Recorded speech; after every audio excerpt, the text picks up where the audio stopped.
саламатсыздарбы? Кутман таңыңыздар менен. Кандайсыз, жакшысызбы? Жакшы эс алдыңызбы?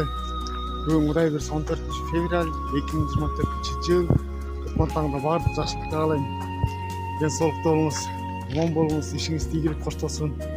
Жолдо жүрсөңүз жолуңуз чыдыр болсун. Соода алсаңыз соодаңыздын берекеси болсун. Мен Кыргызстанга келип аябай катуу топтурмун, сагынган окшойм. Же аба же жан сергигенби, аябай уктап калыптырмын. Болбосо күндө 5те тартып жүрөм, мына 8 болуп кетти бүгүнчү. Сиздер менен учурашып турганга мен кубанычтамын. Баарыңыздарга ийгилик каалайм.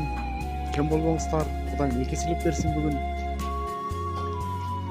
Бүгүн 14-нде кимдердин туулган күнү болсо, туулган күндөрү менен куттуктайм. Жакшы тосуңуздар, жакшы маанай менен өткөрүңүздөр. Кубанычтуу күн болсун баарыңыздарга. Сиздерди терең урматтап, алмаз өмүр. Бүгүн эмне Кыргызстанга келип эмне иш